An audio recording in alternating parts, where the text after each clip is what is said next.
kita bisa terinduksi atas semangatnya dia. Ya, jadi bergaul dengan orang-orang yang memiliki semangat. Ya, nah yang ketiga tipsnya saudara-saudara, saudara-saudara harus memiliki idola-idola yang memiliki semangat tinggi. Kita bisa mencontoh semangat Sang Buddha, para murid utama Sang Buddha, itu kan banyak tuh, ya. Nah, jadi kalau ada materi pelajaran di sekolah misalnya, mengenal siswa Buddha, mengenal riwayat hidup Buddha. Nah, sebenarnya Ibu Bapak Saudara-saudara semua, para dosen dan para guru itu tidak hanya sekedar menguraikan sejarah itu loh, tetapi sebenarnya memperkenalkan kepada kita bahwa mereka orang-orang suci mulia ini memiliki sifat-sifat yang bersemangat tinggi, daya tahan tinggi, ya, tidak mudah menyerah, ya. Mereka punya gairah yang sangat besar untuk mencapai goal. Nah, hal-hal yang seperti itu perlu menjadi inspirasi kita. Ya, itu dari siswa utama, belum lagi dari buku atau dari autobiografi misalnya. Itu bisa untuk menambah semangat kita agar konsisten, Saudara. Ya. Ya, jadi pelihara semangat dengan cara tips-tips yang seperti tadi. Oke? Ya. Nah, pertanyaan yang kedua sekarang. Apakah meningkatkan target kita itu merupakan loba? Nah, saudara-saudara, ya, ini ada dua sisi nih. Mirip pisau. Jadi ini bayangkan pen saya ini pisau ya. Pisau ini kan bisa untuk memotong sayur, bisa untuk apa lagi? Mencoret-coret kaca, betul nggak? Sehingga kacanya menjadi rusak, betul? Ya kan? Sekarang kita mau pakai kemana? Gitu kan? Nah, yang namanya pikiran kita juga begitu untuk mencapai sukses. Untuk mencapai sukses, seperti tadi saya kembali mengutip pernyataan dari Pak Lamirin tadi yang sangat bagus. Bahwa kita tidak egois. Salah satu egois itu loba sebenarnya. Ya. Nah, ketika kita ingin meningkatkan penghasilan, pikiran kita itu yang penting. Camkan ini tips dari Sang Buddha. Ketika seseorang hidup sebagai perumah tangga, maka dia harus memiliki harta. Dan ketika memiliki harta, harta itu dia bisa manfaatkan. Yang pertama untuk diri sendiri. Jangan sampai dia menjadi sakit. Jangan sampai menjadi apa, ya kan? Atau terbengkalai. Artinya, dia harus nikmati, kemudian dia perlu menyimpan nggak tuh? Perlu menabung. Yang tadinya menabungnya sedikit, bisa nggak menabungnya lebih banyak supaya kesehatan dia menjadi lebih prima? Bisa. Nah, itu tentu perlu target yang lebih tinggi, ya kan? Nah, kedua, dia tadinya bisa hanya menolong keluarganya.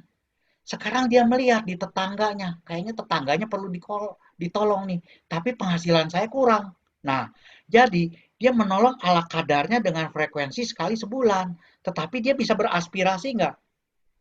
Saya ingin menolong lebih sering lagi dan lebih besar lagi, bisa nggak? Bisa. Nah, dengan cara demikian, saya akan meningkatkan goal saya untuk mencapai target penghasilan saya lebih tinggi, sehingga kehidupan keluarga saya menjadi lebih bahagia mereka. Kehidupan di sekitar saya menjadi lebih bahagia. Kehidupan lingkungan saya menjadi lebih bersih. Kehidupan masyarakat menjadi lebih terbantu. Dan tingkat kepedulian menjadi lebih tinggi. Nah, saudara-saudara, saya tanya, apakah itu loba? Bukan. Ya, itu adalah maha kusala cita. Pikiran yang positif untuk menolong orang. Caranya menolong orang, kerja lebih giat dengan strategi tertentu sehingga target meningkat, dan target yang meningkat ini bisa mensejahterakan bukan hanya diri dia, tetapi karyawan secara umum, keluarga dia, tetangga dia, dan masyarakat pada umumnya. Ini untuk pertanyaan yang nomor 2 ya. Jadi bisa loba kalau hanya untuk diri sendiri itu tadi yang Romo Lamirin katakan ya. Kalau hanya untuk berdiri sendiri itu tidak akan habisnya. Itu mirip dengan minum air garam. Terus haus, terus haus, terus haus. Ya. Tetapi kalau untuk kebaikan diri sendiri dan keluarga dan orang lain, ya, itu ada sutanya juga ya, 10 item, ya. Bagaimana harta itu diperoleh dan untuk apa dan bagaimana cara membagikannya, itu ada 10 item, ada suta tersendiri Sang Buddha berikan. Dengan cara demikian, itu bukan loba, tetapi kebahagiaan yang muncul. Melihat badan dia sehat sehingga dia bisa bekerja produktif, dia bahagia. Melihat keluarganya bisa improve menjadi lebih baik hidupnya, itu juga dia bahagia. Melihat tetangganya juga kehidupannya jadi lebih bagus, melihat masyarakat di Indonesia menjadi damai, adem, hidupnya menjadi lebih makmur, dia juga bahagia, ya. Dan itu semua loba dia menurun tetapi kebahagiaan meningkat. Kebaikan juga meningkat. Aktivitas perumah tangga dia tidak berkurang. Jadi saudara-saudara, yang nomor 2 tadi bisa loba kalau dia untuk egois sendiri. Tetapi bisa bukan loba kalau dia punya paradigm pikiran yang berbeda. Makanya pikiran ini penentu kesuksesan seseorang. Dan kesuksesan itu ujungnya bahagia. Sabi lang po, Ya. Edwards. Nah, yang kemudian yang nomor 3, mental block. Bagaimana caranya mencegah mental block masuk?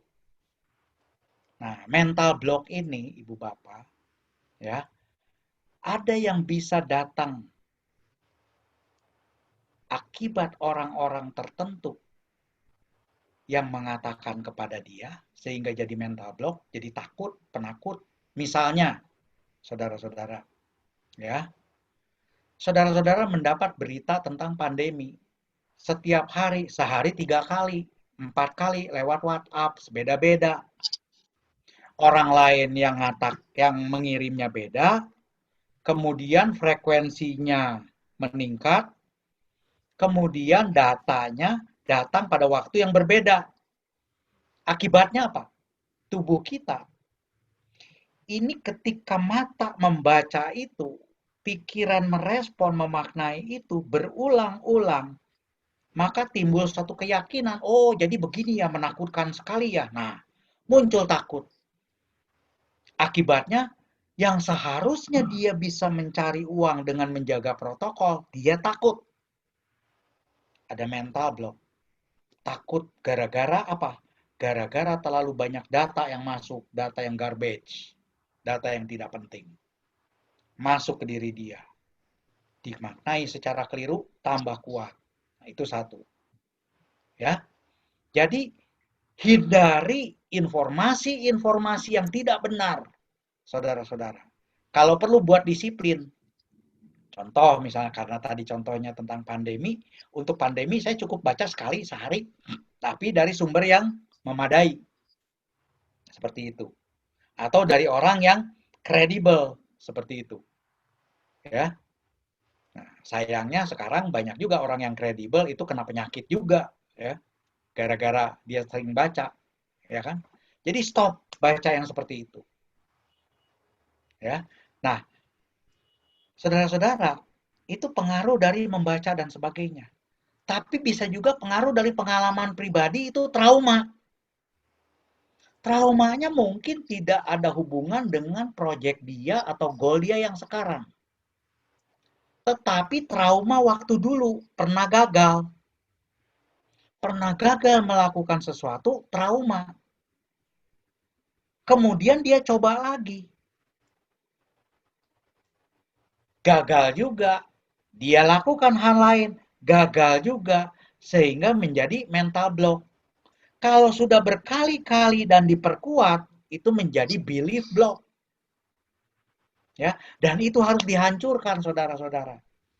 Nah, cara menghancurkannya ini banyak cara, saudara-saudara. Ya, ada yang dengan meditasi, ada yang dengan diskusi terbuka dengan orang-orang yang berpengalaman dan wisdomnya cukup. Ya, ya, jadi caranya banyak. Makanya Sang Buddha bilang untuk meningkatkan wisdom, ini melalui 3 cara. Jadi mental block, belief block ini harus dikoreksi. Koreksinya apa? Dibereskan sehingga timbul wisdom baru. Sehingga kalau wisdom baru ini ada, maka itu menjadi autoimun. Autoimun untuk apa? Antibody istilahnya untuk apa? Untuk blok yang tadi. Ya, sehingga dia tidak terjadi mental block dan belief block lagi.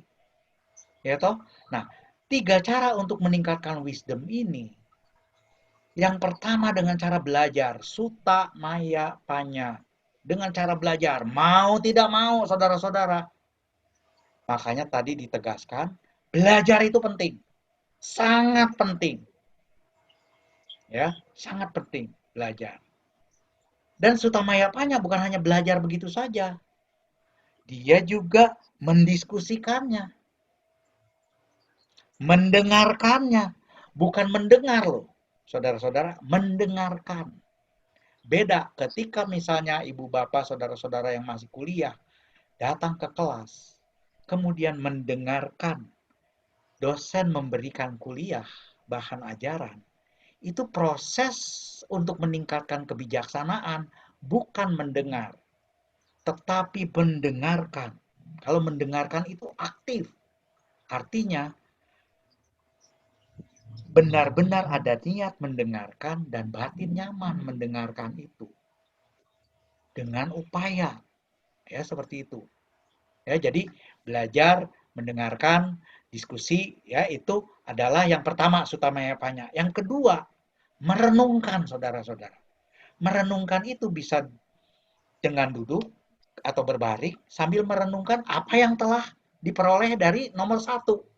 Kalau yang nomor satu tadi dengan cara belajar dan diskusi dan mendengarkan, itu bisa muncul huruf O, saudara-saudara. O, begitu kan? Nah, itu artinya apa? Terjadi pencerahan. Emotional block hilang, mental block hilang, atau belief block hilang. Oh, gitu kan? Jadi semangat lagi, gitu kan? Nah, untuk yang kedua perenungan adalah apa? Yang diperoleh yang pertama tadi dihubungkan dengan kejadian yang dialami diri sendiri, yang dialami oleh orang-orang lain, yang dialami oleh sekitar kita, disintesa. Sehingga timbul O-nya bukan satu, tapi O, nah O-nya tiga. Panjang kan? Oh, artinya apa? Lebih cerah lagi. Artinya apa? Kerikil-kerikil dari mental block yang lebih halus mulai dikikis lagi, saudara-saudara, mulai hilang lagi, berkurang. Nah, cara ketiga, saudara-saudara, yang pertama suta mayapanya, yang kedua cinta mayapanya, cinta, ya. Yang ketiga adalah bawana mayapanya. Nah, dengan meditatif, sehingga emosional yang muncul dan padam kita tahu. Ada emosional yang muncul. Ada mental block yang muncul. Ada belief block yang muncul dan padam kita tahu. Dan yang muncul dan padam ini ada sebab-sebabnya kita tahu. Dan yang muncul dan padam ini ada sebab-sebabnya kita bisa urai karena kita sudah tahu sebab-sebabnya.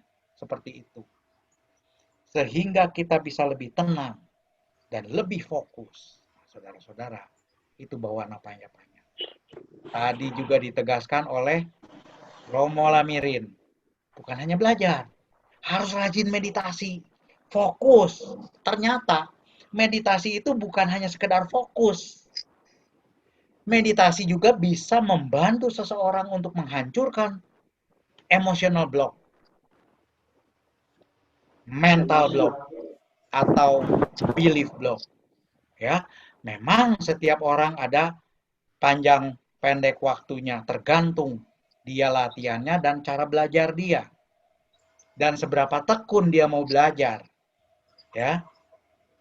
Makanya Sang Buddha ajarkan ketika belajar harus belajar dengan cara wordingnya, berulang-ulang, dengan perenungannya, mencobanya, mempraktekannya, dan mengalaminya. Nah, itu 5 tahap dalam belajar.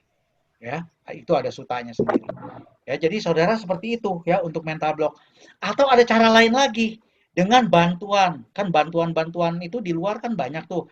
Ada konselor, ada psikolog klinis, ya, ada hipnoterapi klinis, ya, ada, ya. Saudara bisa pilih juga untuk bantuan yang cepat kemana misalnya. Tetapi yang halus-halus sekali, itu mau nggak mau harus meditatif, yang sangat halus sekali. Ya, tapi kalau untuk yang kasar, yang terasa tidak nyamannya, ya, itu bisa dibantu lebih cepat sebenarnya. Tapi saya ingatkan, sebagai umat Buddha, modal yang utama selain belajar adalah bawana, latihan meditasi. Nah, jadi itu dari 3 pertanyaan yang tadi ditayangkan dari para peserta. Bagus sekali pertanyaannya semua ya, sangat membumi. Terima kasih, semoga jawaban saya memadai. Silakan Bu Mina Wongso. Terima kasih. Romo, nampaknya kita harus membuat seri nih ya, agar bisa menjawab semua pertanyaan yang ada, dan semakin malam kayaknya kita semakin tinggi semangatnya. Saya akan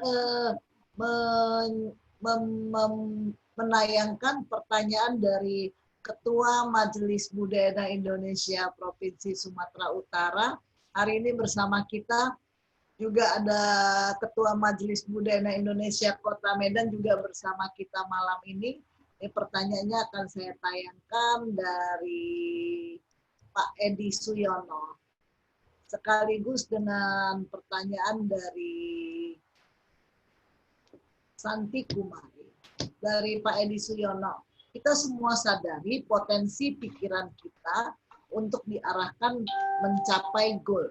Tetapi sayangnya wiryanya atau tekadnya kurang serius untuk mencapai goal tersebut. Dan pertanyaan kedua dari Santi Kumari, saya merasa kerja sudah berada di zona aman. Ya sudah, saya tetap di situ saja dan saya merasa itu goal saya. Terus ada kesempatan lain, saya tolak. Apa itu salah? Demikian, Romo. Silakan.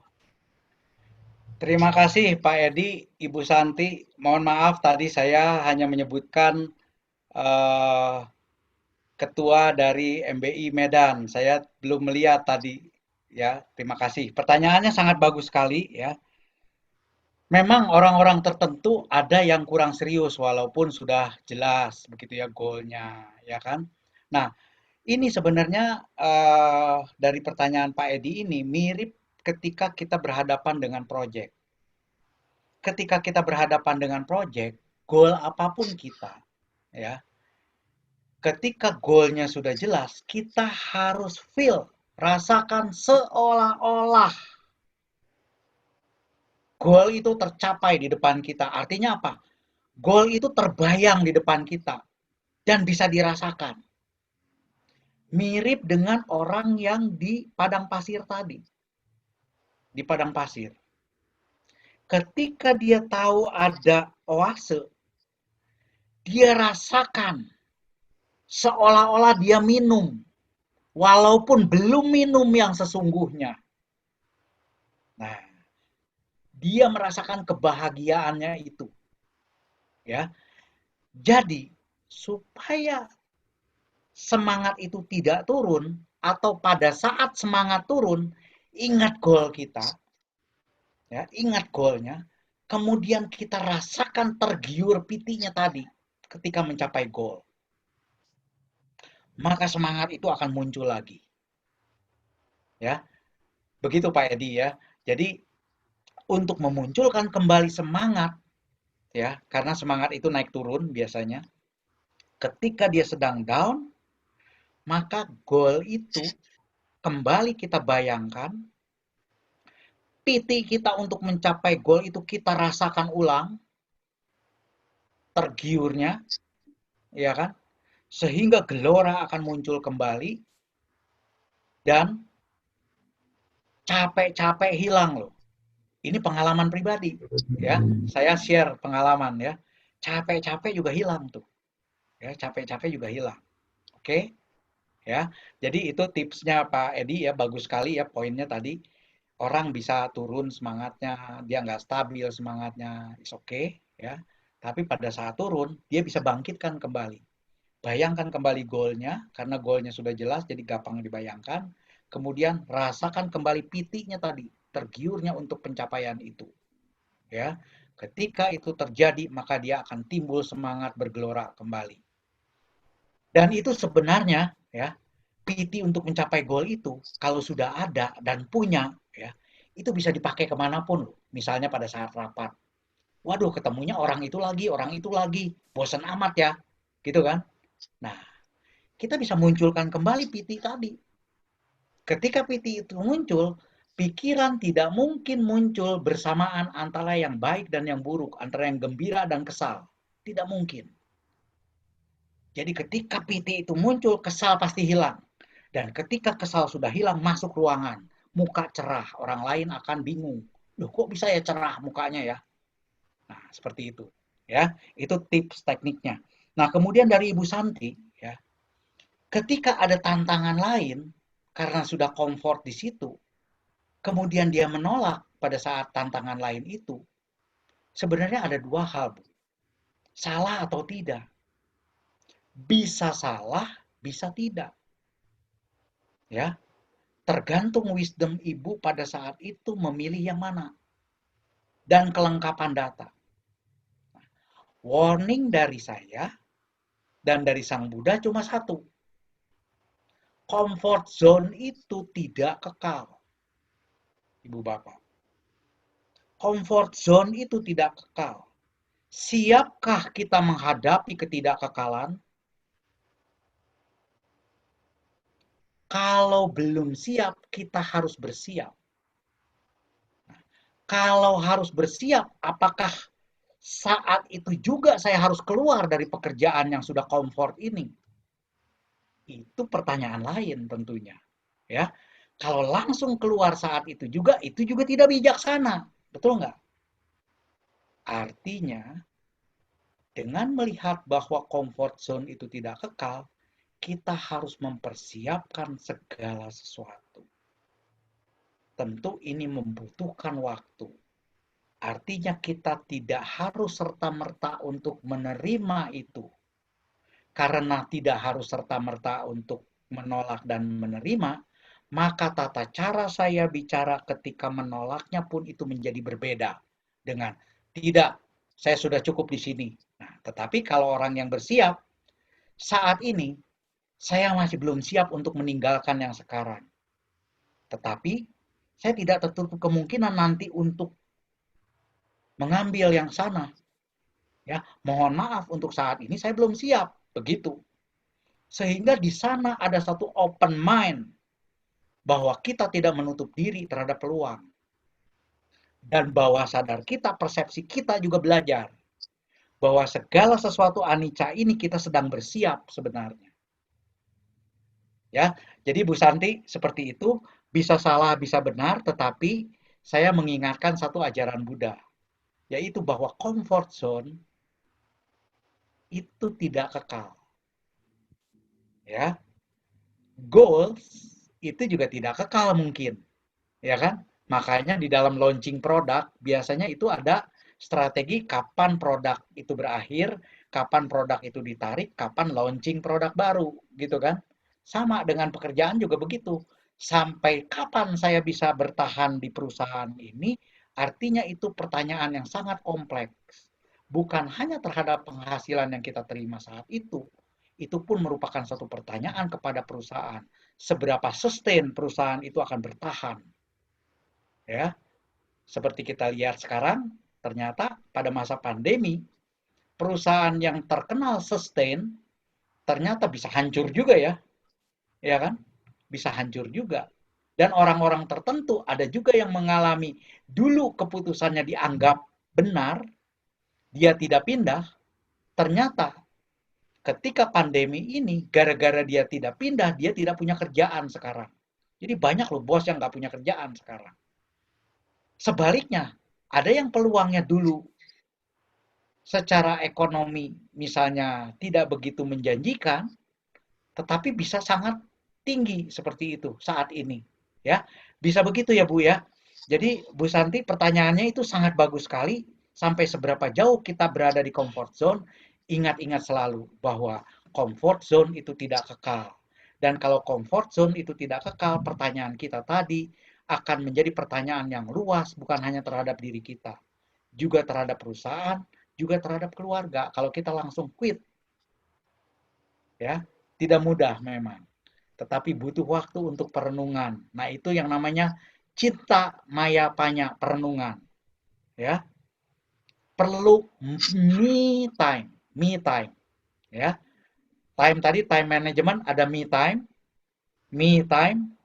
ada office time, ada family time, ada friends time, ya kan, friends time. Nah, me time perlu untuk recollection, cinta mayapanya. Friends time, ya, itu perlu untuk apa? Untuk refresh, misalnya. Family time untuk support, kesiapan dalam berhadapan dengan anicca, ya. Office time bisa dengan networking dan sebagainya untuk melihat komprehensif kemungkinan-kemungkinan yang bisa terjadi baik di perusahaan itu maupun di perusahaan yang menawarkan, ya. Jadi seperti itu Bu Santi, Pak Edi, terima kasih telah turut di dalam mendukung acara dari STAB Bodhidharma seminar online ini. Semoga jawaban saya memadai. Saya kembalikan kepada Ibu Mina Wongso. Silakan Bu Mina. Terima kasih. Terima kasih Pak Slamet atas penjelasannya. Terima kasih Pak. Mudah-mudahan ke depan semakin banyak kerjasama seperti ini ya dengan Romo Slamet Rojali dan juga Romo Edi. Jadi ada dua majelis ini di sini orangnya, tapi juga mewakili majelisnya juga ya. Kita gembira nih dalam forum seperti ini Bu Mina. Ya, forum seperti ini kan forum ilmiah Buddhis sebenarnya, ya kan? Dan aplikasi terapan, ya kan? Sehingga bisa membuka saling kerjasama kita di dalam istilahnya membangun mental spiritual bangsa Indonesia secara umum, ya kan? Jadi dalam hal belajar seperti ini, seperti zaman Sang Buddha, itu tidak ada sekat sektarian sebenarnya. Jadi saya sangat gembira sekali. Terima kasih Pak Edi, Ibu Santi ya.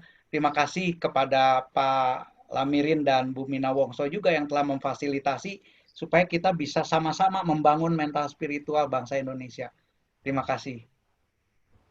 Hari ini Romo Slamet juga membuka mata kita bahwa ternyata apa yang kita anggap itu sebagai bahasa Pali mungkin bagi sebagian orang itu agama dengan manajemen itu tidak bercampur. Tapi hari ini Romo Slamet Rojali sudah membuka mata kita dan kita melihat bahwa betapa sinergi dan searahnya ajaran Buddha juga dengan manajemen, dengan berbagai hal-hal yang terjadi saat ini, semuanya sinergi, semuanya bisa diterapkan. Waktu juga yang membuat saya itu harus menyelesaikan ini, padahal pertanyaan-pertanyaan masih banyak di tempat saya, Romo Slamet, tapi mengingat waktu, saya ingin meminta kepada Romo untuk kata-kata penutup kepada kami semua. Silakan Romo Slamet. Baik, Ibu Bapak, saudara-saudara semua, ya, jadi apa yang telah kita bahas dan diskusikan, bahwa semua orang itu pasti ingin mencapai sukses. Dan kesuksesan itu muaranya adalah dari bahagia. Yang perlu diingat dalam ajaran Buddha, ketika kita menerapkan ini di dalam kehidupan kita, jangan sampai mencapai sukses dan bahagia itu hanya ujung akhir yang sukses dan bahagia. Nah, Sang Buddha telah menegaskan juga di dalam ajaran-ajarannya. Saat ini, ketika kita akan menuju kesuksesan dan kebahagiaan, juga perlu bahagia. ketergiuran kita untuk mencapai sukses itu perlu kita bangkitkan.